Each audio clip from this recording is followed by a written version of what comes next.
جب تم غم سے پریشان ہوتے ہو، جب تم اللہ سے دعائیں کر کے آنسو بہاتے ہو، جب تمہیں لگ رہا ہوتا ہے کہ سب ختم ہو گیا، جب تمہیں لگ رہا ہوتا ہے کہ تمہاری دعاؤں کو سنا نہیں گیا، جب تمہیں لگ رہا ہوتا ہے کہ اب جواب نہیں آئے گا، تب اللہ تعالیٰ تمہیں دیکھ رہے ہوتے ہیں، تمہاری دعاؤں کو سن رہے ہوتے ہیں۔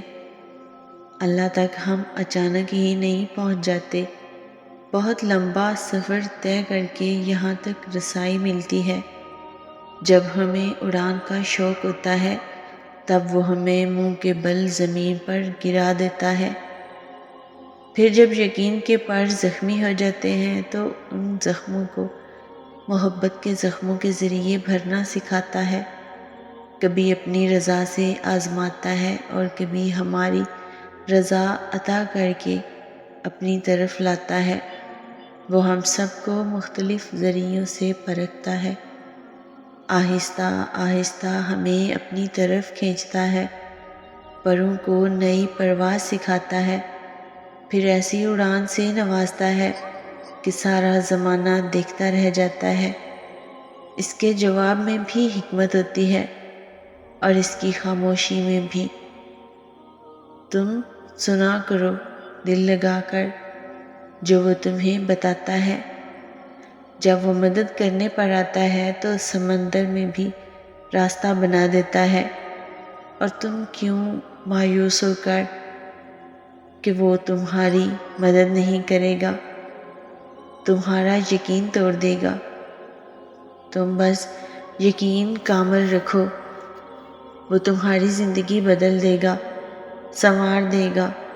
اللہ جب نوازنا چاہتا ہے تبھی تو دل میں بات ڈالتا ہے، آپ کو مانگنے کی توفیق دیتا ہے کہ آپ کو تہجد کے سجدوں تک لاتا ہے، اور دل میں اتنا کامل یقین پیدا کر دیتا ہے کہ میرے بندے میرے لیے کچھ بھی ناممکن نہیں، تم بس مانگ کر تو دیکھو۔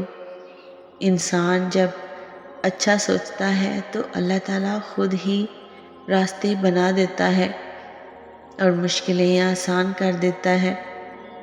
دعا کی قبولیت کی ایک علامت یہ بھی ہے کہ دعائیں آپ کو بدلنا شروع کر دیں۔ بہترین ہے وہ راستہ جس کی منزل اللہ کی طرف لے جائے۔ سنو، یہ مشکل ختم ہو جائے گی، یہ پریشانی، یہ غم، یہ برے دن سب ختم ہو جائیں گے۔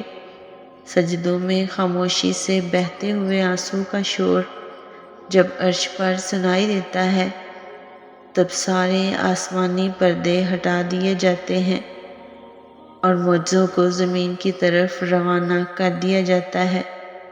سب کی کہانی اللہ کے ہاتھ میں ہے۔ پھر پریشانی کیسی؟ وہ جو پرندوں کو ہوا میں تھامتا ہے، وہی آپ کے مستقبل کو بھی تھام لے گا، اس کا ذمہ بھی وہی لے لے گا۔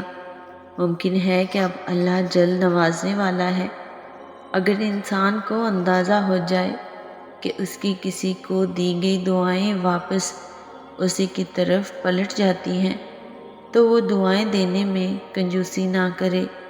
سب سے قیمتی تحفہ بے لوث دعا ہے۔ صبر سے مت اکتائیں، اگر اللہ چاہتا تو پلک جھپکنے میں آپ کی خواہش پوری کر دیتا۔ اس سے آپ کی امید اور فکر کے آنسو پوشیدہ نہیں، وہ آپ کے حالات کو ٹھیک کرنے سے عاجز نہیں، لیکن وہ ان لوگوں سے محبت کرتا ہے جو بار بار دعا مانگتے رہتے ہیں۔ انسان صبر کے ساتھ آگے بڑھتا ہے اور اللہ پر بھروسہ رکھے تو ایک دن اسے علم ہو جاتا ہے کہ اس کی کوئی بھی دعا رد نہیں ہوئی۔ اللہ عز و جل ہمیں ایسا تعلق اور توکل عطا فرمائے، آمین۔ اللہ دیکھتا ہے جب آپ سجدوں میں تڑپتے ہو، جب آپ دعا کے لیے ہاتھ اٹھا کر خاموش ہو جاتے ہو۔ اللہ کو اندازہ ہے جب آپ صبر کرتے بھی تھک جاتے ہو، اسے ہر اس لمحے کی خبر ہے جب آپ بے بس ہو کر خاموش ہو جاتے ہو۔ بس یقین اور صبر رکھو، امید لگانے والوں کو اللہ کبھی بھی نا امید نہیں ہونے دیتا۔